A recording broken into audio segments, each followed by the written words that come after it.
Ketika kita sudah mengetahui modalitas belajar anak-anak kita, insya Allah ketika kita ingin menyampaikan apa maksud kita, mereka akan lebih mudah menerima. Kenapa? Karena kita sudah tahu dunia mereka. Assalamualaikum warahmatullahi wabarakatuh. Alhamdulillahilladzi arsala rasulahu bil huda wa dinil haq liyudhhirahu 'ala dini kulli wa kafa billahi syahida. Asyhadu an la ilaha illallah wa asyhadu anna Muhammadan 'abduhu wa rasuluh. Allahumma shalli wa sallim ala sayyidina Muhammad. Amma ba'd. Bagaimana kabarnya ya bunda semua? Saya berdoa semoga kita semua selalu disehatkan oleh Allah Subhanahu wa ta'ala, kapanpun, dimanapun, dan dalam situasi apapun. Sekali lagi, semoga Allah selalu memberikan kita kesehatan, sehat walafiat. Baik ayah bunda yang berbahagia, kembali lagi kita berjumpa dalam acara IA Menyapa, di mana pada kesempatan yang berbahagia ini saya ingin berbagi tentang tips bagaimana kita berkomunikasi dengan anak-anak kita. Dan komunikasinya diharapkan memiliki hasil yang efektif. Namun sebelum itu saya ingin bertanya dulu kepada ayah bunda sekalian, pernahkah ayah bunda berbicara dengan anak-anak namun kita merasa tidak diperhatikan oleh mereka? Apa yang kita sampaikan seolah-olah mereka tidak peduli. Atau bahkan ketika kita meminta bantuan atau ketika kita memerlukan bantuan mereka, mereka pun terkesan acuh dengan apa yang kita katakan. Pengalaman seperti itu sering dialami oleh beberapa orang tua. Bahkan kami pun juga pernah mengalaminya. Namun jangan khawatir. Pada kesempatan yang berbahagia ini, saya ingin berbagi beberapa tips. Namun pada kesempatan hari ini kita fokuskan kepada satu tips saja dulu, terkait bagaimana kita bisa berkomunikasi secara efektif dengan anak-anak kita. Ada buku yang berjudul Understanding of NLP. Nah, di situ ada 4 hal agar kita bisa memiliki cara efektif untuk berkomunikasi dengan siapapun, termasuk dalam hal ini dengan anak-anak kita di rumah. Ada 4 teori dasar dalam komunikasi yang bisa kita terapkan ketika kita berkomunikasi dengan siapapun, sekali lagi termasuk dengan anak-anak kita. Nah, yang pertama adalah kita kenali dulu preferensi sistem mereka. Preferensi sistem di sini juga bisa disebut dengan modalitas belajar mereka. Yang kedua, kenali apa niat baik mereka. Yang ketiga adalah kenali apa kebiasaan-kebiasaan mereka sehari-hari. Kemudian yang keempat, kenali kemampuan apa yang mereka miliki dan tekuni saat ini. Nah, pada kesempatan yang berbahagia ini saya mencoba untuk menjelaskan konsep yang pertama, yaitu mengenali preferensi sistem atau modalitas belajar anak. Ayah bunda sekalian, setiap kita, orang-orang dewasa atau anak-anak itu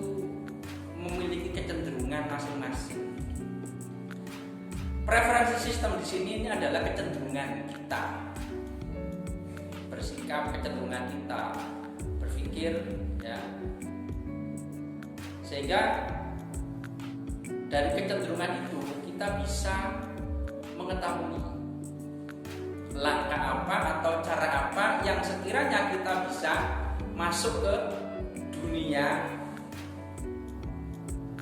setiap orang yang akan kita ajak bicara, apalagi mengajak bicara anak-anak. Nah, ibaratnya begini, kenapa kita ini terkadang kurang efektif berbicara dengan anak-anak yang terkesan dihiraukan? Itu sama seperti kita, kalau kita mau merenungi ya, kalau kita pas sedang telepon atau ingin menghubungi seseorang, kemudian kita mengambil HP kita, mencari namanya, kemudian kita mencet tombol atau nama yang kita inginkan untuk kita telepon. Nah, tentunya ada suara dering atau nada dering yang terdengar dari HP kita ketika HP kita sudah tersambung dengan HP seseorang yang akan kita hubungi. Namun ketika kita langsung berbicara dan menyampaikan apa maksud kita menelpon dia atau apa maksud kita ketika ingin berbicara dengan dia, namun HP-nya belum diangkat oleh sang penerima telepon yang kita tuju, maka pesan apapun, pesan sebagus apapun itu tidak akan pernah sampai kepada si penerima pesan kita atau kepada orang yang akan menerima telepon kita. Kenapa sebabnya? Karena memang belum diangkat. Seberapa banyak kosakata, seberapa banyak kalimat yang kita sampaikan dalam komunikasi kita, namun ketika HP-nya belum diangkat, belum ada kata hello dari sang menerima telepon itu, ya percuma. Pesan kita tidak akan pernah sampai. Nah, sama ketika kita berhadapan dengan anak-anak atau dengan siapapun kita berbicara, ketika kita belum diizinkan masuk ke dunia mereka, ya kita akan mengalami, mungkin bisa dikatakan kurang efektif dalam berkomunikasi atau bahkan mengalami kegagalan menyampaikan pesan ketika ingin berbicara dengan mereka. Kenapa sebabnya? Ya karena belum diizinkan. Nah, salah satu tips yang bisa kita lakukan, yang kita bisa gunakan untuk kita bisa masuk ke dalam dunia mereka adalah dengan memanfaatkan preferensi sistem atau modalitas belajar mereka. Contohnya begini, anak itu ada yang memiliki kecenderungan visual. Ini baik orang anak-anak atau orang dewasa juga demikian sama. Ada yang memiliki kecenderungan kinestetik, ada yang memiliki kecenderungan auditori. Nah, ketika kita berbicara dengan mereka yang memiliki kecenderungan masing-masing yang berbeda, sebaiknya kita perlu mengetahui modalitas belajar dari ketiga model orang tersebut atau ketiga model dari preferensi sistem dari anak-anak kita. Gunanya apa? Agar memudahkan kita menyampaikan pesan ketika kita ingin berkomunikasi atau berbicara dengan mereka. Kenapa hal ini penting? Ya, karena setiap orang itu kalau kita berbicara, kalau saya mengambil teorinya dari bukunya Stephen Covey yang berjudul The Speed of Trust, itu di situ dikatakan salah satu sebab kita bisa diterima dengan orang lain ketika berkomunikasi atau cara efektif untuk kita bisa menyampaikan pesan kita kepada orang lain ketika berkomunikasi, salah satunya adalah ketika kita mengetahui atau memiliki kesamaan dengan orang yang atau kawan yang kita ajak bicara. Nah, dengan memberikan keselarasan atau persamaan dari kecenderungan yang dimiliki oleh orang-orang dewasa atau anak-anak kita pada khususnya, itu insya Allah akan memudahkan kita untuk berbicara dengan mereka. Contohnya, ketika berbicara dengan anak visual yang memiliki kecenderungan visual, mohon maaf ini di kesempatan yang berbahagia ini saya juga ingin meluruskan dulu sebelum saya akan menjelaskan tentang pentingnya mengetahui modalitas belajar anak-anak, tapi ayah bunda sekalian, saya ingin mengingatkan tidak ada anak visual, tidak ada juga anak kinestetik, dan tidak ada juga anak auditori. Yang ada adalah anak-anak atau orang-orang dewasa yang memiliki kecenderungan visual, kecenderungan auditori, atau kecenderungan kinestetik. Nah, ketika kita bisa mengetahui itu semuanya, insya Allah kita akan lebih mudah melakukan penselarasan. Sekali lagi, menurut teorinya tadi The Speed of Trust yang disampaikan oleh Stephen Covey, kita akan mudah menyampaikan, lebih efektif menyampaikan pesan ketika berkomunikasi, ketika kita melakukan persamaan atau penselarasan. Nah, ini contoh praktisnya begini. Misalkan kita memiliki anak yang terlihat kecenderungannya visual, itu anak-anak ini ketika berbicara itu nadanya tinggi, suaranya keras, kemudian berbicaranya cepat. Nah, ini kalau kita melihat dari kecenderungan dia ketika visual, itu ciri-cirinya ketika berbicara seperti itu. Kemudian ketika berbicara pun dia lebih banyak menggunakan kata kerjanya itu melihat, menggambarkan, membayangkan, ya seperti itu, sesuatu yang terlihat dan nampak yang dia visualisasikan. Nah, kemudian ketika berbicara, dia anak-anak yang memiliki kecenderungan visual ini cenderung menjaga jarak dengan kawan bicaranya. Anak-anak visual ini kecenderungannya dia tidak suka didekati, apalagi disentuh-sentuh. Itu dia akan merasa risih. Ini kecenderungan anak-anak visual ya, itu begitu. Nah, ketika kita sudah mengetahui modalitas belajar anak itu, insya Allah kita bisa melakukan penselarasan. Misalkan ketika kita berbicara, ya gunakan nada dan kecepatan serta intonasi yang selaras dengan dia. Kalau dia ngomongnya cepat tadi, ya kita ya cepat juga. Kenapa? Karena kita ngomongnya lambat, anak-anak yang memiliki kecenderungan visual ini akan menganggap orang yang bicaranya lambat itu orang yang lelet. Dianggapnya bukan dia banget.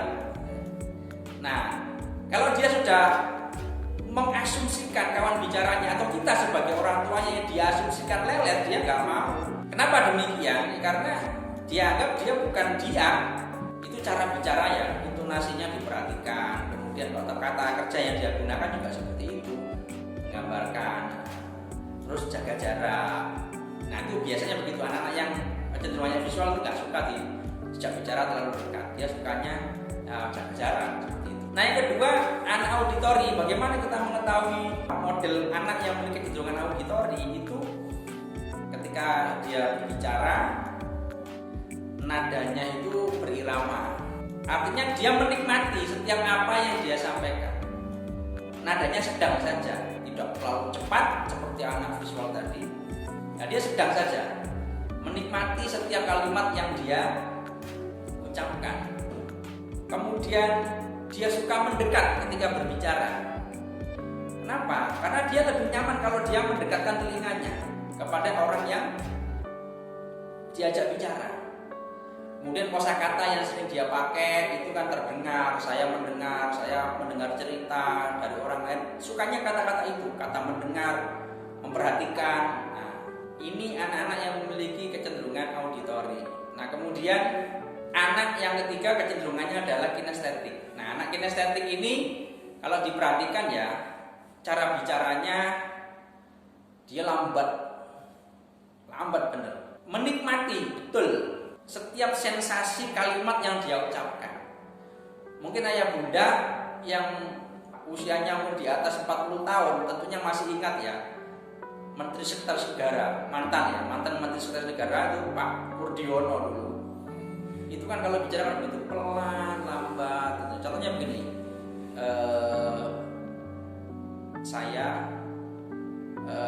nah yang seperti ini model-model orang-orang yang memiliki kecenderungan kinestetik.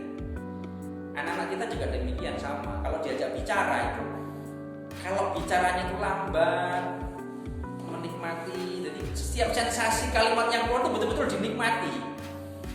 Nah, makanya kalau kita sudah mengetahui ini, bagi kita yang memiliki preferensi atau modalitas belajar kita memiliki kecenderungan visual, kan dia cenderung bicaranya cepat, intonasinya tinggi. Nah, kalau anak kinestetik cenderungannya sangat lambat dan menikmati sensasinya itu dari pembicaraan itu, dan pelan, intonasinya pelan sekali, menikmati juga. Nah, kemudian anak kinestetik ini ketika bergerak juga kalau ya kesannya kayak santai gitu. Nah, santai pokoknya. Nah, anak kinestetik kalau disentuh-sentuh itu seneng, itu anak-anak kinestetik. Bentuk sentuhan itu sensasi yang wow banget bagi mereka. Nah, ini beda kebalikan dengan anak-anak yang memiliki kecenderungan visual, itu kan nggak suka disentuh, nggak sukanya masalah jarak, jaga jarak. Nah, namun kalau anak kinestetik sebaliknya, dia malah mendekat dan dia suka meraba-raba atau menyentuh-nyentuh kawan bicaranya. Apalagi kalau dia disentuh-sentuh itu seneng dia, merasa dihargai banget. Nah, ini tips bagi kita semuanya ya, untuk bisa kita melakukan komunikasi secara efektif pada siapapun termasuk ke anak-anak kita. Kita perlu mengetahui modalitas belajar anak sehingga memudahkan kita untuk menyampaikan pesan. Karena sebagaimana sekali lagi teorinya adalah setiap kita itu akan memiliki kecenderungan untuk mencari orang yang sama dengan kita, baik itu pola pikirnya, baik itu keyakinannya, baik itu cara bicaranya, baik itu cara bersikapnya, baik itu cara ngomongnya. Itu kalau ketemu orang yang mirip dengan kita, itu lebih senang kita ketemu orang yang sesama kita. Ya sama lah pengandiannya seperti kita kalau jalan-jalan ke Jawa sana ya, isinya orang Jawa rata-rata semua. Kalau kita ke Jawa pastilah banyak orang Jawa. Kemudian kita berada di bandara misalkan, kita bingung karena tidak ada yang dikenal. Kemudian kita mendengar ada satu orang berbicara tentang bahasa Banjar di situ ketika telepon misalnya. Nah, wah ini kan kita ada semangat, berarti ada kawan. Insya Allah kita akan lebih suka mencari orang yang sama dengan kita. Nah, itu misalkan begitu, analoginya seperti itu. Nah, sama ketika kita berbicara, ketika kita sudah mengetahui modalitas belajar anak kita, insya Allah ketika kita ingin menyampaikan apa maksud kita, mereka akan lebih mudah menerima. Kenapa? Karena kita sudah tahu dunia mereka, karena kita sudah tahu modalitas belajar mereka. Maka langkah berikutnya adalah ketika kita sudah mengetahui ini, maka kita cara melakukan penselarasannya adalah masukkanlah dunia kita ke dunia mereka. Bagaimana caranya? Itu tadi, sesuaikan, selaraskan bagaimana cara mereka berbicara, intonasinya seperti apa, sikapnya seperti apa, jaraknya seperti apa, perilakunya seperti apa. Nah, sesuaikan saja. Insya Allah ini akan memudahkan kita berbicara dengan mereka. Maka menarik sekali kalau kita mengkaji tentang preferensi sistem atau modalitas belajar anak ini, yang terkadang jadi tadi kita ini misalkan orang tua yang kecenderungannya visual, nadanya tinggi, ngomongnya cepat, kita menjumpai anak kita, memiliki anak kita yang memiliki kecenderungan kinestetik. Nah, kita kalau nggak tahu ilmu ini, bisa-bisa kita bisa mengasumsikan anak kita itu lelet gitu loh. Ini kalau diajak ngomong kok lambat sih jawabnya, lambat mikirnya. Nah, sekali lagi ya Bunda, bukan berarti anak-anak yang memiliki kecenderungan kinestetik ini lambat bicaranya atau lambat mikirnya, tidak. Mereka itu menikmati betul sensasi dari apa yang akan dikatakan, atau yang dikatakan dinikmati betul atau dikaji betul. Bukan mereka lambat berpikir, tidak. Memang kecenderungannya seperti itu. Ini ya sekali lagi kecenderungan.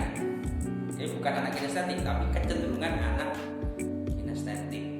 Nah, seperti itu. Maka sekali lagi, kalau kita sudah mengetahui tips yang pertama ini, insya Allah kita akan lebih mudah menyampaikan pesan atau komunikasi pesan ketika kita akan berkomunikasi dengan mereka. Sama seperti yang saya ceritakan di awal, kita telepon seseorang, belum diangkat, kita sudah ngomong, dia belum mengatakan hello, kita sudah ngomong banyak sekali, mubadir kosakata yang kita keluarkan. Kenapa? Karena belum diangkat, belum diterima kita. Nah, sama dengan kita ketika berbicara dengan anak. Kenapa kita terkesan dihiraukan oleh anak? Bisa jadi salah satu penyebabnya adalah kita belum melakukan penselarasan, kita belum mengetahui preferensi sistem atau modalitas belajar mereka, sehingga kita mengasumsikan mereka itu sama dengan kita, padahal belum tentu sama. Walaupun misalkan orang tuanya kecenderungannya visual, bapaknya anaknya sama dengan kita. Bisa jadi mereka beda, bisa mereka auditorium. Nah seperti itu. Maka sekali lagi menarik sekali kalau kita berbicara tentang tips bagaimana berkomunikasi dengan siapapun, terutama dengan anak-anak kita.